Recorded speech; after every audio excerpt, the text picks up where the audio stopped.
We are going to beat out those other people, and we are going to succeed above them. So the first thing I want to get into is a very primary business system, which is your sales goal breakdown. Everybody on this call should have a system called your annual sales goal breakdown. What does that do? Your annual sales goal breakdown should break down your sales volume goal into granular detail. Why is that so important? Why do we need to know the granularity of your annual sales goal?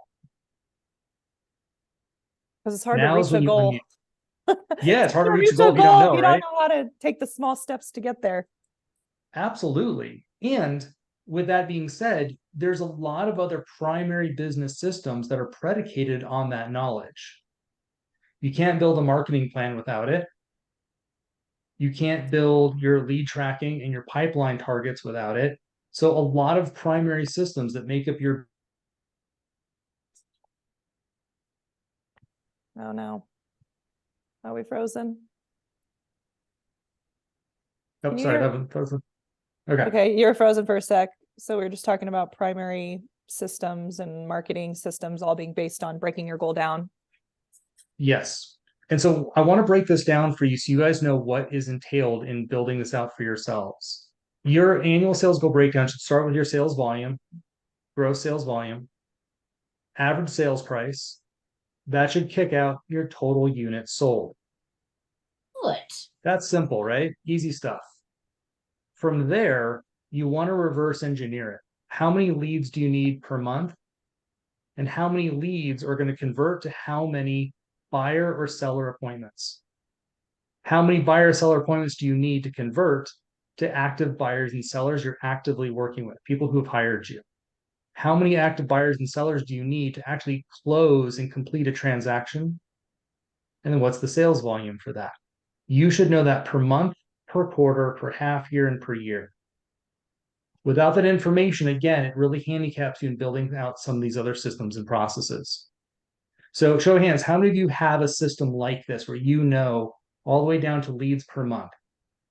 Anyone? Okay, good. We definitely have some hands. Solid.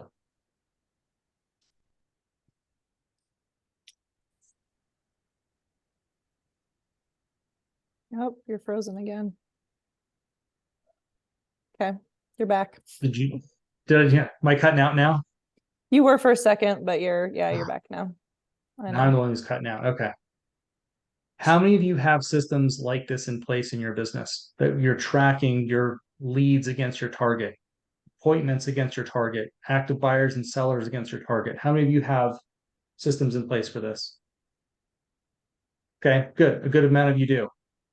If you guys need templates for this, just email Heather and I can send them to Heather and she can forward them to you. But I have templates for lead tracking and pipeline and annual sales goal breakdown if you need them. And All they're right, awesome. next thing is tracking KPIs. Someone tell me, what's a KPI? Key performance indicator. Yep. How many of you, and tell the truth, how many of you have a dashboard for your company that tracks the KPIs, the key performance indicators for the primary areas of your business? Anyone have that? I have it, Okay. but do I use it well? No. That's Right. why I'm coaching with you again, Aaron, so we can get it all put back together again. Got it. So let's discuss this, right? So Heather, let's let them watch us. So there we are. We're sitting down to plan out 2024 together, and we want to track things in your business, right? Because you guys have all heard the old adage, you get what you manage for, you get what you track for, right? So Heather, what are some things in your business that you want to track and measure? Well, I want to track definitely my finances. So I want to make sure I have a budget in place. Okay. I want to track like leads that come in, appointments that get set, appointments that got converted.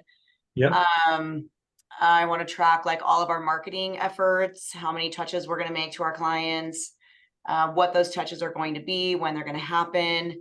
And why do we want to spend so much time tracking all of these marketing metrics? I mean, I feel like we need to make sure that there's an ROI also to our efforts, right? And if we don't have conversion, especially on leads, then what's the problem? Like, why aren't we converting? And if we're making 100 calls a week, why aren't we getting appointments? So I think it's just like efforts versus, you know, the, what you end up like your results, efforts versus Yeah. results. So let's pause on that for a second. Everyone, what she said is really important to understand. What is your ROI, return on investment? What is your ROT, return on time? In real estate, you have a lot of time that you're pushing out into the world. It's not always money, right? An ROI, return on investment. Your ROT, your return on time. Where did you invest time and energy and effort, and what result got produced because of that? So it's very important that your marketing plan have some kind of a tracking document to it so you can see, where did my leads come in from? Okay. One of the systems we're going to talk about today is this. It's your lead source breakdown. Your lead source breakdown is going to determine, where do I want my leads to come from, and how many leads do I want coming from every single source? So if you have a lead source breakdown and you have a marketing plan, your marketing plan is designed to fulfill on your lead source breakdown. Those two work in conjunction. They're synergistic with each other. It's absolutely paramount you all do this. It's super simple. Just make a list of every lead source that you want to produce you a lead in 2024. Then next to each source, write down how many leads do you want coming from that individual source. And the obvious thing here is, whatever that number is needs to match your annual sales goal breakdown. Your annual sales goal breakdown is going to tell you exactly how many leads you need per month. So those have to line up. Is that all making sense? Any questions on what we just talked about so far? I know I was kind of speeding through that. Well, I have a question, Sure. actually. I'll just throw Yeah. this out there because there's a lot of teams on here. So how do you do it with teams and individuals? And do you take, if there's like individuals on the team, do you let those team members say, like, I want to close 10 deals, I want to close 25 deals? Does that become, as a team, your annual sales goal? Or do you Very then important take that question. as a team lead? Yeah. This is a very, very big question. So let's pull this apart. This is a great one. So with teams, this is a big conversation. You want to bifurcate. So the owner of the team should have his or her annual sales goal breakdown. So we know the sales volume they want to hit, how many leads they need to produce as the founder, as the lead agent.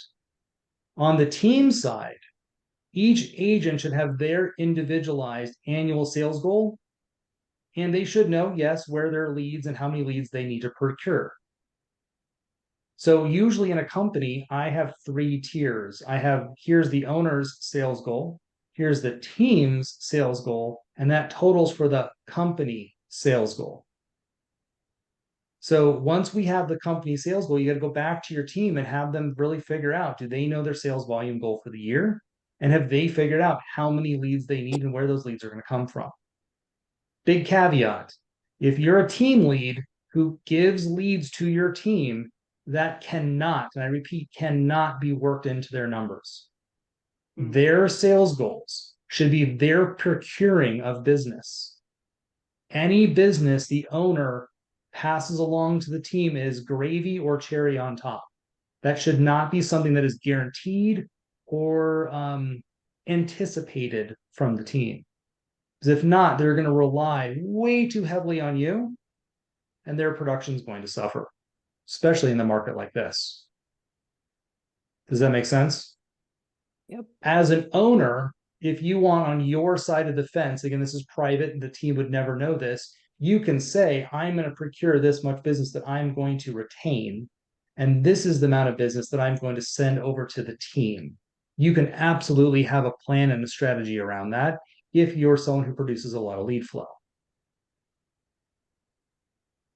Does that make sense? Heather, did we handle that question in total?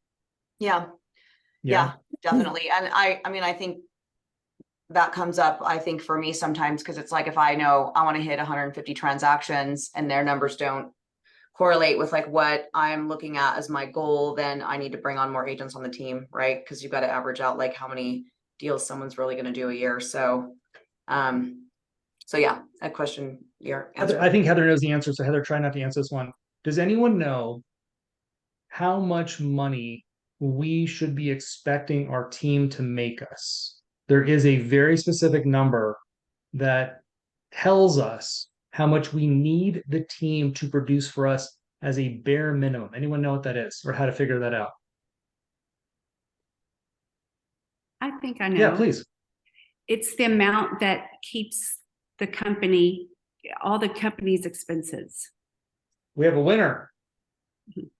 We have a winner. Yes, that is correct. So as a team owner, you want whatever your operating expenses are to be covered by the team. That is kind of like a generalized rule that we want to aim for. If you can make more above and beyond that, amazing. But if your team isn't hitting your operating expenses, I would relook at how to structure your team. Yeah, thank you for answering that. That was awesome. Not a lot of people know the answer to that one. Okay, so let's keep rolling here. So to kind of go back to where Heather was bringing us, tracking KPIs. So we talked about tracking KPIs in the world of marketing. We skipped over finance kind of quick. Heather said budget. I think all of you should have some KPIs you're tracking in the world of finance. Profitability. What we just answered right now is our team covering our operating expenses. That's a KPI to track. Obviously, profit margin. And that the budget is being followed. There's a few different facets of budgets I like to pay attention to in my financial KPIs. There's the budget of the company. There's listing budgets.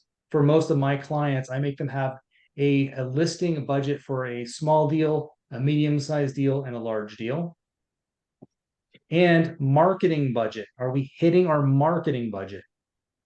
So those are some really, really powerful KPIs just in the domain of finances. We talked marketing. Now is there any other areas that you guys want to track? That you guys want KPIs around? I want to hear from you guys. What do you like to track in your business? Or what do you think we should be tracking in our business? Come on, unmute. Let's talk. I mean, track absolutely freaking everything, but as much as yeah. So let's talk administrative and operations, everybody. What are some things we should be tracking in the admin/operations area of our business? Projects. You all have projects, don't you? I don't know you personally, but I know you have a project list longer than a shopping list. Project lists and their accuracy and completion is something you want to track. You don't want projects getting behind. Accuracy, right? Your business is very about accuracy and detail. You don't want someone putting on a listing with the wrong zero or missing a zero. So accuracy, customer experience. Hello, you guys are in the world of customer experience. You want to be tracking, must be tracking customer experience, right? You want to track closing of deals, which is production. What is your ratio of closed deals? We have a certain amount of active buyers and sellers. How many of them actually transacted and closed? So I can spend hours on this, but I'll put a bullet point here. Do yourself a favor. You can make this on Excel. List all the things you want to track. Have 3 columns. What's our goal or target? What is the actual? And what's the difference? Really simple. Lay it all out on Excel. Fill it out every month. Make sense? Any questions on this one? All right, let's keep rolling. All right, we talked about lead source breakdown, but I just want to make sure no one has any questions. Anyone have any questions at all about how to track their lead source breakdown and where your leads should be coming from this year? Anyone have any questions on that one? Yes, please.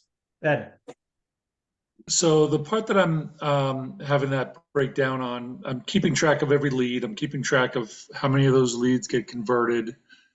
But a lot of the way that we go through that process is by recording how we do with our proactive activities, our touches to our clients, our events, our face-to-face. And we came up with that number that we thought would translate into a certain number of closings. And that number has not hit, it hasn't hit the guidelines that we've set for it. So for instance, we have 42 face-to-faces a week. That's meant to be able to reach our goals based Yes. upon how many of those touches equal a lead, how many of those leads translate into a conversion, how many of those conversions turn into a sale. Yes. And we thought, okay, it's if we make a touch, it's not going to convert next month. Our timeline for our sales is longer, plus our timeline for nurturing that lead is going to be a delay. So let's say it might be 9 months, just to be saying it's a long time. So we kick it off and we do a ton of additional face-to-face activities, and then 9 months later, the numbers are still the same. Mhm. So something's wrong. Like There it's is. either I'm translating those numbers wrong, or we're actually doing those face-to-faces wrong, or face-to-faces don't work, and we have to try a different marketing pillar. Yeah, I can actually tell you the answer to that question. So this is actually on my notes of things to cover today. With almost every single agent out there that I know that I work with, let's say for an example, you used to have to take 12 conversations to produce one lead. It's probably in the 60 range now. Oh, Oh, he he froze. froze right when it was getting good. No, I was kidding. Right when we were getting an Okay. answer. You froze, The- Aaron. Oh, am I unfrozen now? You froze right when you said every conversation needs to be like in the 60 range, not The 12. Okay. So what happens is because of the market change, it used to be 12, now it's somewhere in 60. Like your volume of humans that you needed to interact with is probably six-tupled, and I'm not exaggerating. So you're doing it right. You're doing all the things correct. You do not have enough human beings in your database. Almost everybody on this call listening to me right now, you probably don't have a big enough database to fulfill on the sales goal that a lot of you have set. That's the problem that we're here to solve. well, and I will even say, Ed, like for us, I mean, so many people, every client party we have, the conversation is the rates are like, I'm not leaving my 2% rate, right? Like we already know that, right? But I feel like like trying to mine our own database is very, very difficult because chances are we've transacted already with them. They're not going to make a move. So where do we need to be putting new people into the database. And like, I think it's just going outside of like our traditional like mindset of like, we're going to mine all these referrals and repeat business. I think that's going to happen in like maybe 24, 25, when the rates go down. I think we're going to see a big uptick on that.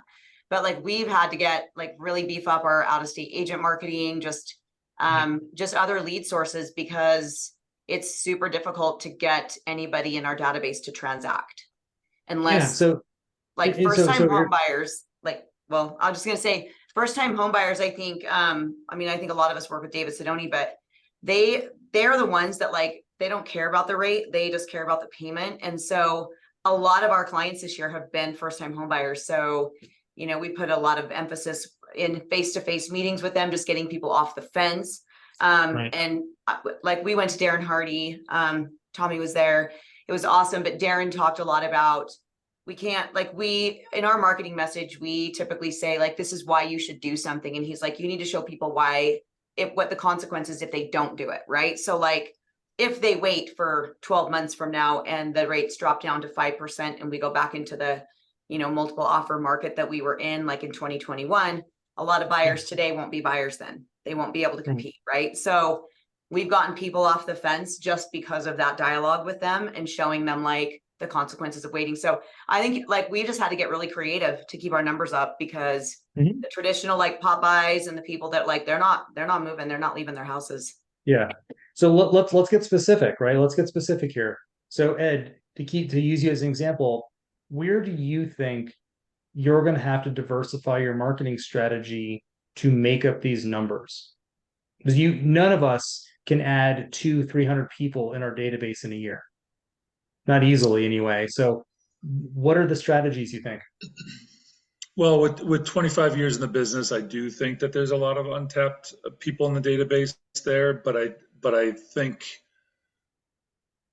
my thought process for myself individually, because the rest of the team is very relational and doesn't want to do this, but I'm okay with it, is that those internet leads that maybe we would have put on the back burner before are the actual people who are shopping in the marketplace. And Mhm. because we already have that as a tool that's been sitting on the sidelines, not being utilized like it should, a couple $100 in leads kind of go by the wayside because we get busy Yeah. and we're dealing with the relations. Those might be ones that we have to go attack a little bit harder and be more Even if you like a found, salesperson. yeah, even if you found an ISA, an inside sales associate, where you hire an agent who specifically manages and is trained on how to manage all your internet leads and has a phenomenal drip campaign to those people. That's awesome. Okay, so let's take internet leads. We'll take what Heather said, first time home buyers. That's a good group of humans. What about business alliances? A business alliance is a mutually beneficial relationship between two businesses. That's your CPAs, wealth managers, divorce attorneys, divorce mediators, family law, interior designers, architects, that grouping of humans. Think about it, everybody. If you need to have a 3, 4, 5x size database, wouldn't it be easier just to plug in to someone else's database? Because if you have a CPA, you have their database, wealth manager, divorce attorney, divorce mediator. If you develop those relationships with those other businesses and you become the trusted advisor that they give their clients your name when they need to buy, sell, buy investment property, vacation home, now you're building a database with one relationship at a time versus trying to go get hundreds of people on your own. That's also a really fast way of scaling in this market. And to be honest, from my experience, very few agents have enough business alliances established. You generally should have 2 to 3 active business alliances per industry. So anyway, just throwing that out there. Ed, how does that all land with you? What was that? Yeah, Oh, I thought you said yeah, Heather. the other way of talking that I've developed, that pillar, is estate attorneys, because we are finding that a lot of our business right now is the people who have to move out of their house because they're Yeah. in an estate situation, and we're dealing with the families that are my age group, parents who are passing and what have you. So it is an area that that those alliances are something that we have thought about that we need to improve. Sure. So my agents that are having really good success, they put together campaigns where they've gone out, they've met the estate planning attorneys, they met all these different ones. They have a drip campaign specifically, a marketing campaign specifically for interacting with business professionals. The videos they get, the newsletters they get are tailored, the phone calls are tailored. They're really spending time interacting. And it sounds like I mean, you've clearly been doing this a long time. You know what you're doing. You have a big, big, big database from 25 years of doing business. A strategy. I'm talking to Ed here, but I'm talking to all of you. This is all stuff you should be stealing and doing for yourself. I'm just using him as an example. Doing small happy hours, small dinners, where you're getting a couple of your business professionals together and a couple of your top clients together. That intermingling of face to face works very, very well. You can even do another one where you have another business alliance and yourself jointly putting on small dinners, happy hours, wine tastings, what have you together. It's a great way of deepening your relationship and starting to share database size. So there's a lot of work that all of you can start to do in this zone of things. What about the internet? So, Ed, you mentioned the internet. What else can you guys be doing to generate more business from good old Google? Anyone have any thoughts? Ed, do you have any thoughts? I mean, the improvement of my property management side of the business has brought an opportunity there for the renters that we work with to be able to move them into a house. So I think that's one avenue. It's, even though I think the time horizon's a little bit longer. And then I think on the internet leads, it's just again, it's just a bunch of expenditures that we already have there, and it's just a matter of actually buckling down and realizing that those, you're gonna have to work a little bit harder at those and get less warm results by reaching out to them and having some people, hang up the phone or say, I never contacted you and things like that. And you just have to have a little bit of a thicker skin. Right. Good. So let's open this up, Heather, and again, chime in, Kat, chime in, since, this is your area of expertise. What online strategies have you all thought of that you think would make a difference in generating a little bit more business from the online side of things?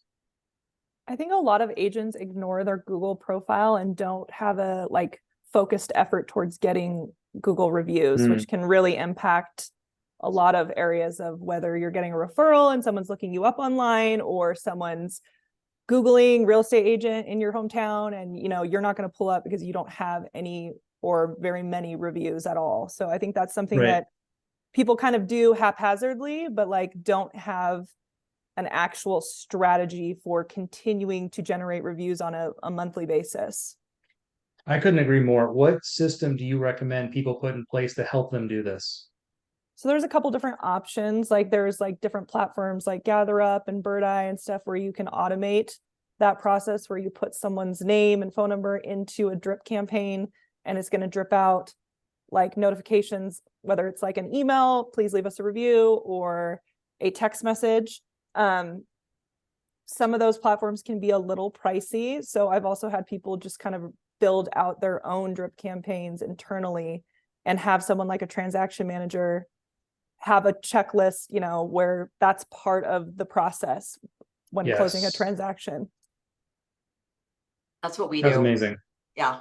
I've looked into Birdeye, and it is pricey.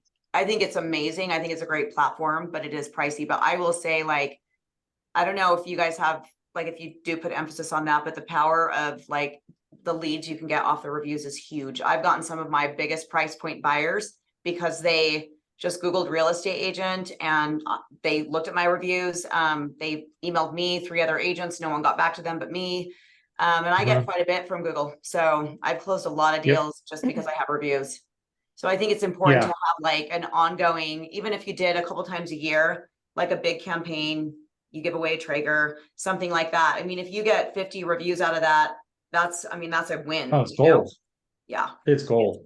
Well, and that's the other thing. I feel like, Heather, you've done a really good job of not only asking for reviews at the emotional high of a transaction, not waiting until the transaction's closed and people are busy and have lost interest. So I think that's one key, is timing of when you're asking for reviews. Oh yeah. And then also beyond the the individual transaction, at all your events, you make it a point to either have some sort of campaign around reviews where you can enter to win something, or I feel like most of my clients have been successful with getting 10, 20 reviews or more per event if they're intentional about going around chatting with people, making the ask, as well as putting up signs with QR codes to link to their Google profile at the event. So I think it's a both and, doing something at events when you have all your best people together, and then also making that individual ask at strategic points within the transaction. Absolutely. Now, here's something that's interesting. I know a lot of people get jammed up with asking for reviews, asking for referrals, that the ask can be a little, oh, I don't want to be that person. I don't want to be salesy. Does anyone want coaching on how to ask for reviews? So I can give you the script real fast. Give it. All right. Always improve. So I'm just going to riff this. I wasn't planning on talking about this today, so I'm just going to riff this. I'm going to capture the essence of it. We'll see if I nail the words or not. So when I'm asking someone for a review, what I'm asking for is listen, Mary, or actually I'll say it to Heather, listen, I want to make a difference in my community this year. It's a goal of mine to really increase the impact that I'm having in my personal community. And in this day and age, as you know, people look online for reviews to see who they should work with. Would you be willing to write a review so that I can connect with someone that I can truly make a difference for? That's the essence of what I'm trying to put into language. I want to make a difference for my community. Would you be willing to write a review so that I can find a way to connect, or I can end up connecting to that person that I can help and make a difference for? People love to make a difference, part of who we are. So if you can build that into your scripting, your commitment to your community, your commitment to fill in the blank, and ask for them to do that so that someone can find you so that you can connect with them and make a difference. Dude, people love that. It will not sound salesy, it will not sound pushy. It'll be really coming from an authentic, I'm here to contribute and make a difference place. So craft that in your own language, of course, but that works really well. That's something you can put into an email, into a text, and start sending out. I love that. Good. All right. So we have a couple areas. We have first-time home buyers right now. We have online leads. We have business alliances. There's another facet of online I want to hit. I actually covered this with Heather last time I was on, which is YouTube. YouTube is a place where people are going to gain knowledge and information. If you haven't already, really get your YouTube strategy figured out, get your YouTube page set up. Kat, I'd love to hear from you. Is there any tips or tricks or ways you think the team should be leveraging their YouTube in 2024? Yeah, I mean, so with YouTube, I think patience and consistency are two like big things to just keep in mind, because Yes. I think what a lot of people do is they pop on any kind of social media channel and they expect instant results. And what I've found with YouTube is that the shelf life of the content there is so much longer. So it's sort of a snowball effect. You have to continue to show up consistently. And we can kind of talk about what that might look like, but it takes time. Like it took me, I have a YouTube channel. It took me years to get to the point where I was getting 100,000 views or more on a video. And those views just compounded and compounded over time. So I do think that I love YouTube for that, because it's not like Instagram where you post something and with the time decay, it's like basically non-existent within a day. But I think you just have to be patient. I think you have to have a strategy. I like a combination of doing some longer format videos with YouTube shorts. There's obviously strategy also that you can use around using tags to kind of help get your content in front of the right people. There's a lot to kind of unpack there. I feel like that could be its own whole training. It is. It could be its own thing. I wanted some good nuggets from you. Thank you. Thank you. So I want to throw a couple strategies out to you all, just so you have some clear takeaways in this domain. If you're going to approach YouTube and you want to eat this elephant one little bite at a time, I think the easiest video series that you can put out is Q&A, frequently asked questions. You can do Q&A for buyers, for sellers, for renters, and for investors. All of these videos should be piped onto your website. All of these videos should be then transcribed into blogs and also put on your website. So by putting the videos on your website, the blogs on your website, you're getting SEO, search engine optimization, very organic SEO. So if you haven't already done this, this is easy. We're talking 40 seconds, maybe a minute and 25 seconds. We're talking little sound bites. What's a cap rate? What's a home inspection? Start writing down simple bullet pointed scripts for all the FAQs you can think of for a buyer, for a seller, for an investor, and for a renter. Get all those things on YouTube. It's a ton of valuable, simple, highly searched content. Obviously, pipe it over to your website. And don't make the mistake of not turning those into blogs. So important to turn those into blogs on your site. Anyone have any questions on that strategy, on video strategy? Okay. From there, if you're feeling comfortable, feeling a little froggy, and you want to go for it some more, area videos. People who've done area videos with my clients statistically have produced results. So if you take, let's say, Heather's area, Salt Lake City, she could do a video of all the schools, shopping, nightlife, restaurants, dog parks, coffee shops, what have you, in each micro market in her area. So when you have someone who's looking to move and they're Oh no, we were doing so good on the non-frozen. Well, at least that's not my problem. He's freezing. I froze again? How am I Yeah. freezing? I think- it can't be. Heather gave you her bad juju, her bad Heather, internet connection. Heather, you gave me your frozenness. Jeez. I did. So anyway, do area videos broken out by all the little segments, shopping, restaurants, schools, nightlife, dog parks. That's stuff that is highly, highly searched content, and it makes you look like the area expert. Anyone have any video questions in general before we move on? No questions on video. Okay. I think the biggest thing for most people is just doing it. Doing it, So mhm. we obviously have Yes. some Be Epic members on here, and some of you guys are utilizing the VA option. So we do take those videos and embed them into your blog on your website. And so that is something that we support you in, but you still got to show up and do the video, right? Like that's the biggest Yeah. hurdle, is just sitting down and getting it done. Mhm. Well, and Kat can give you her own testimonial of, you guys, if you don't use a teleprompter. So we got together Yeah. and filmed for like 6 hours, and Kat's like, this teleprompter just changed my life. Oh, Literally, it's a you game guys, changer. it's the biggest, like, you can't not do video with the teleprompter. Like, it is the easiest so thing in easy. the world. You cannot see Yeah. you reading it. It's like the best. So if you're not doing video, just get a teleprompter. My favorite one is like it's called Teleprompter app. It's like a little blue Mhm. in the app store, and it's free and it's amazing, and it makes videos a freaking breeze. So easy to use. So Yeah, you just use your iPad, goes on a stand, little shield, the camera goes right through the shield. It's amazing. I'm a believer now. I used to be the one that was like, I'm just going to show up and wing it because I don't want to sound like a robot. But what I found is that the teleprompter is just a good tool to, like, keep you focused, make sure you're hitting the points. And you can always go off script a little, but Of course. it just kind of keeps you focused, your message focused, so that you're not rambling, which is a thing that I tend to do. it kind of makes it fun too, because like you can knock out, we filmed 40 videos, 30 videos. And In we one were day. in less than a day, in half a day, basically. So it was a lot of videos that we knocked out quick. We had them all ready to go. We uploaded them and knocked them out. So I love it. All right, so let's change gears here. So let's move into just a full-blown marketing plan.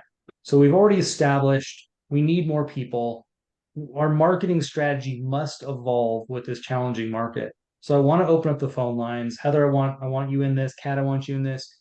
What do we all think needs to be in a very effective, very successful marketing plan for 24?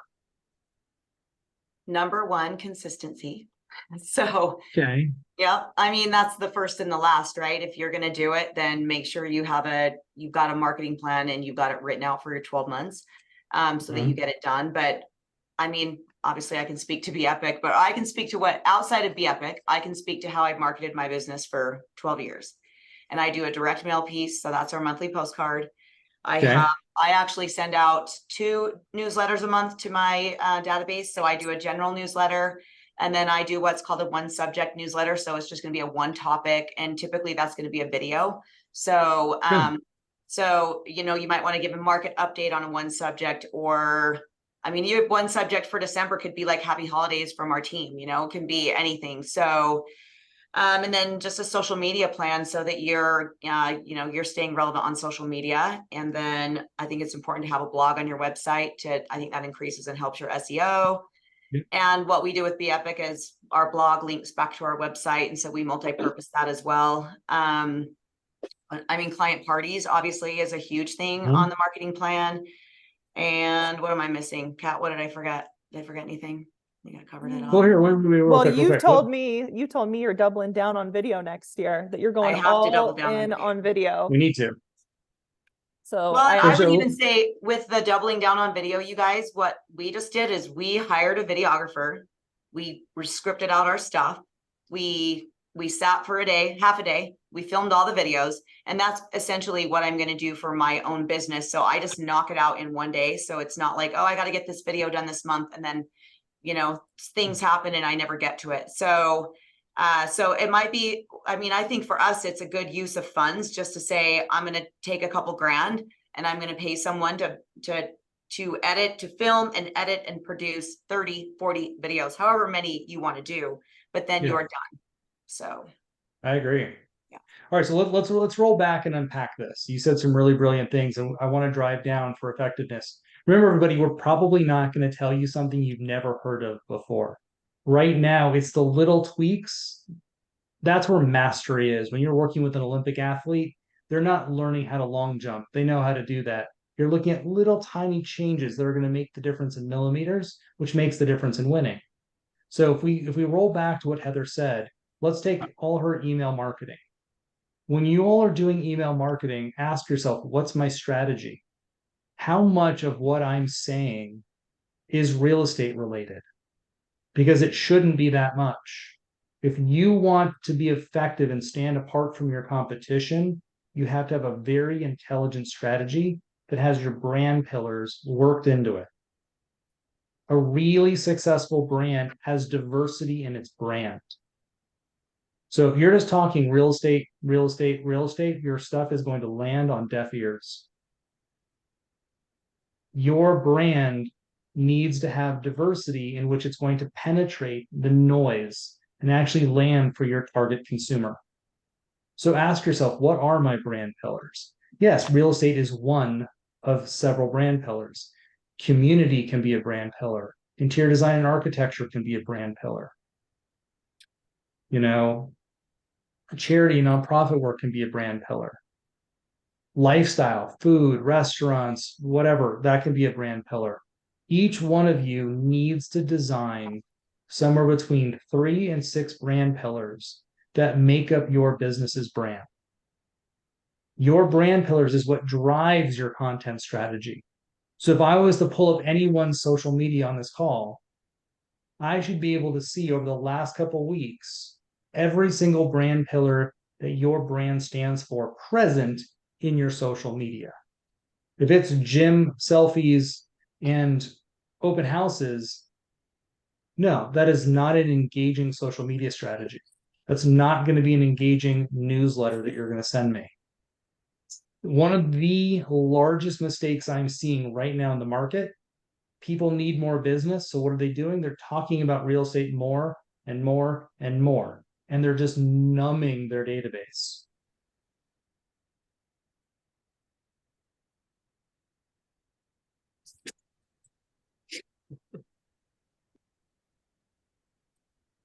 So my rule of thumb for a lot of my clients is a 1-to-3 to a 1-to-4 ratio. Did I just freeze again? You were before, but you're good now. Okay. So we're looking for a 1-to-3 to a 1-to-4 ratio. So if I post about real estate, then I have 3 to 4 other posts about something else that need to happen before I get to talk about real estate again. Does that make sense? Yep. You're froze again. Dang. So weird. Figure out these brand pillars and get them worked into your strategy. It should show up in your videos, your social, and your email marketing. Super important. So if you look at what Heather said in her email marketing, she's doing a newsletter, yes, but she's also doing what we call a single subject email, single topic, single focused email. That's usually the intelligent brand pillar. In my business, I require all of my agents to have intelligence as one of their brand pillars. Why? I want my agents to be the smartest, most intelligent, most capable agent that anybody knows. You want to stand apart from your competition. Be intelligent. Say something that no one else is saying. Teach people something about the largest asset class in the world. Right? You guys all work in one of the largest asset classes in the world. Talk to me about that sometime. That's intelligent. That's unique. That shows expertise. Okay. Social media, same thing. So Heather, what's some of the social media you guys are doing? It sounds like a lot more video, yeah?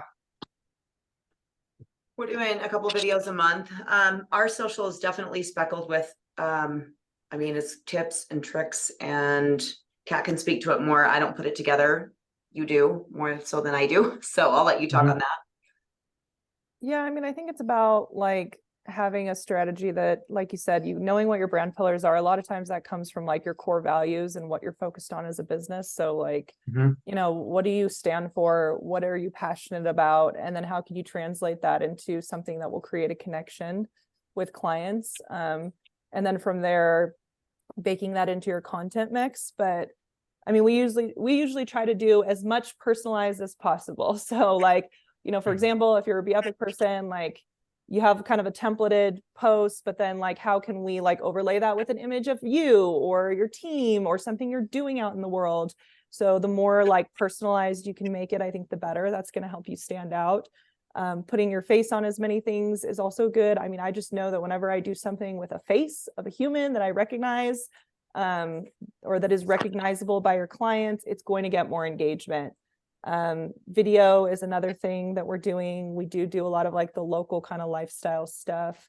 Whether that's like doing a quick video of you shopping at your favorite place for the holidays, or talking about like in Utah, the top ski resorts that just opened or whatever. So kind of doing a mix of personal, professional, because the reality is that personal is professional and professional is personal. So how much can we interweave the two?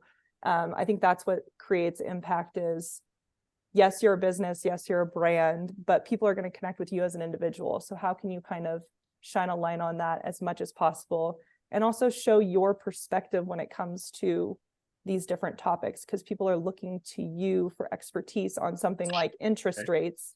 They don't want to hear you just read off something regurgitated from online. Like they want to know what you think about it and how it's impacting your market. So I think the more you can take a piece of information, put your perspective on it and share that, that's what creates value and will create a community around you.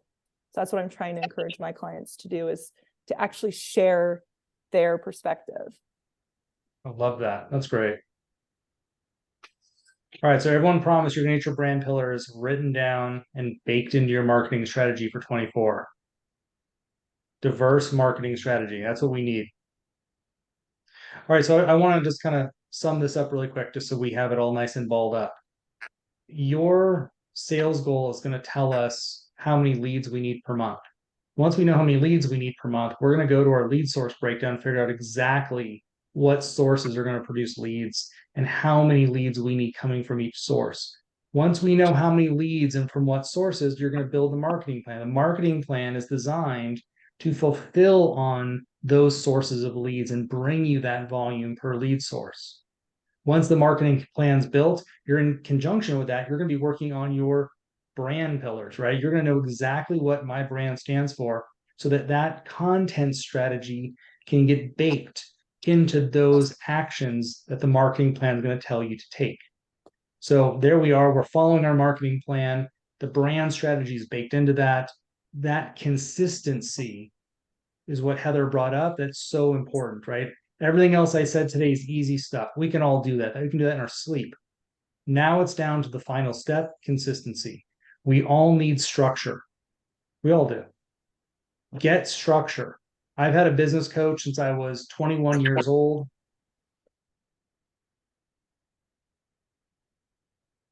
Since he's frozen, I can speak that he has many, many, many business coaches Well, and so do you. in many areas. And so do I. And oh wait, I was talking for you, Aaron. Go ahead. No, I heard you. They were still working, but yeah. So I mean, have a coach, have Be Epic, put structure in place that's going to do the work, and really have you be consistent. Yeah. I mean, I feel like that's what we also realized when we launched Be Epic a year ago. It was like, we're like, here's a template, here's the system, you can plug it in, you can do whatever you want with it, you can personalize it as much as you want, or you can kind of cherry pick the things that you want. But what we found was by doing that, we were giving everyone the tools, but where they were really struggling was with the actual implementation of it. figuring out how to execute that every single month. So we did recently launch a VA option to sort of help support that piece of it. So if you haven't like reached out to us about that, we'd love to explain, that in more detail to you. But I definitely think, I mean, Ed is signed up for that. We've helped roll out some of your content. I think that's just a good baseline to get you started, and then maybe sprinkling in on top some of these other ideas that we've shared, like doing the one subject email, maybe creating a specific drip campaign for your professional database. These are all things you can layer in on top of like the base of what we've given Right. you. But at least you know that like sort of that monthly content load that you need to get out every single month is sort of covered. And it's not Yeah. completely work free. Like you still have to show up and give us some pictures. You still have to do your videos, but I think our goal is to just try to streamline it as much as we can without losing all sense of like personalization. Of course. And I'd say just the cherry on top, put all this in your calendar. All of your marketing plan has to be in your calendar somewhere. That's your biggest accountability structure that we all have is our calendar. Put that marketing in the calendar, hit the reoccur button. Can I just do a shout out real quick for Be Epic? Hi, everyone. Please. This is Megan. I'm actually at home recovering from a hip replacement surgery last week. Oh, no. And I know. all I gotta say is thank God for Be Epic marketing. I mean, here's the thing. We are all smart, right? We can all do many things, right? And I think as realtors, we think we can do everything and we get very, very busy and in doing all the things. And it's not necessarily what we should be doing. And it was a hard decision to turn this over, but thank God I did and our team did, because I think the year that I think overall that real estate had in terms of kind of the ups and downs, our business was consistent. And I do completely give 99% of that to the consistency with our marketing and Kat having our meetings, keeping after us in terms of content, helping us, really develop a plan for our team. And so if anyone has any questions at all, I'm actually happy to talk to you about them. I think she's amazing. I think they're amazing that they want to work with us and try to keep us on task. But it really has made a difference with our business. We did not see a decline that many, many other people were talking about and crying about this year. So thank you. Yeah, awesome testimony. I love it. Megan, while you're laid up, don't, if you want to film a testimonial video, please do. Yeah, that All right, was Heather, I'll give it to you. that was gold right there. Thank That you. was gold. Yeah, I know you we can recorded it. We've got that on Zoom. It's recorded. But I just also want to say, if you guys, if any of you, I mean, I know most of us on here coach with Buffini, but like I coach with Aaron and I coach with Buffini. I'll always be with Buffini, but I needed to take my business to a whole nother level and get like hyper organized and do that with like an actual KPI dashboard, do that with a marketing plan that's like laid out right in front of my face. Really dialed my budget in, just every area of my business that I needed to improve on. I wouldn't even have the admin team that I have if it weren't for Aaron, because he pushed me to hire my first marketing coordinator, and I was scared to death because I already had an assistant, and I'm like, oh my gosh, another person on my payroll. Now, And that was 12 years ago. So here I am still, right? But I have to say that like Aaron is a game changer. The year I hired him, I doubled my business, doubled. I think a lot of it came down to just me getting like really hyper focused on the numbers, on making sure the calls were happening, just who's on my team, who shouldn't be on my team, the whole combination of things. So if you guys want to take your business to another level, Aaron is your guy. He knows what he's doing. And he's an entrepreneur, business owner, business builder. So that's Sarah. Yeah, I was like, I think she's yelling at her kid right now. Good job, Sarah. Anyways. Yeah, and we did not pay Megan to say that, by the way. How do we reach Aaron? We will send out all of his contact information when we send out this recording. And then Aaron, I think maybe I'll send out your pipeline report. I also want to talk about the pipeline really fast. Yes. That 12 years ago, like changed my entire life. It's a super simple Excel document, but I plug my buyers and my sellers in and my prospects in every month. I put in the sales price, the estimated sales price, or if they're pending. So literally like, I just pull that up and I'm like, this month I paid my bills. This month I'm making 50 grand's going into savings.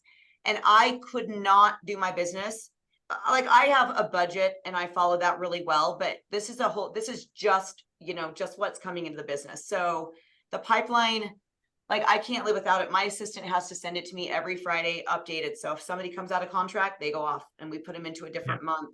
And then I also don't forget about leads. Like I use Follow Up Boss, but it's easy to be like, oh my gosh, I forgot about that person's, because they're not looking until February. But if Right. I'm looking at, January, February, March, I see them in February and I'm like, I am selling them a house. Or if the pipeline doesn't Right. look so good, I'm like, I'm really motivated right now. I'm going to go do some business. So I start Yeah. picking up the phone. So I'll put the pipeline, I'll send that to you, Kat, so you can send that out with the recording. And then I even think, even for people that are in Be Epic, I think track your like newsletter open rates and stuff, because I also think it's really important that you're looking at those numbers and not just like, okay, I sent this out. But really looking at like, what's my open rate? What are things like, what kind of subject lines are catchier, people like opening up? Yeah. I mean, it's no different than tracking your social media analytics, but like, I kind of geek out on that stuff because ours are really good and high, and It needs to be on the dashboard. Yeah. If you want to send them the annual planning checklist, that's something that's very thorough that they may geek out on too. I'll send that too, and then I'll send the pipeline. Yeah. I can even send out, I have, I was pulling it up when we were on. Erin just has a dashboard where, especially if you're Be Epic, it's like your newsletters, your postcards, your blogs, what's going out, when they're going out, the open rate, how many people unsubscribed. So, I mean, that's how we track it. So I'll send that too. Yeah. Totally. Okay. Well, listen, guys, I appreciate your time and attention. Hopefully you got one or two little nuggets that was worth your time today with us. Thank you, thank you, thank you, Heather. I'll let you close. Well, hey, thank you, and I think many members of Be Epic on here, but I just appreciate all you guys. I hope everybody has a happy holiday. We are going to have Greg Chaplin on in January to come on and talk business to business, and he is the master if you've never heard him. So you won't want to miss it. We have like a lot of really great people coming on next year. His daughter, Abby, is going to come on, I think, in February to talk about like how to create your brand and a branding package and your message and whatnot. So I can't remember what we're doing in March. I think that's maybe Kat or I, but we've got the whole year lined up and mapped out and really great people coming on. So yeah. Thanks. Love you. Bye, guys. Bye. Bye, He's like, I gotta guys. get on a coaching call. But anyways, thank you all. We appreciate you. Yep. And Happy until holidays. All right. Happy Bye. holidays, guys. Thanks so much. Thanks. See ya.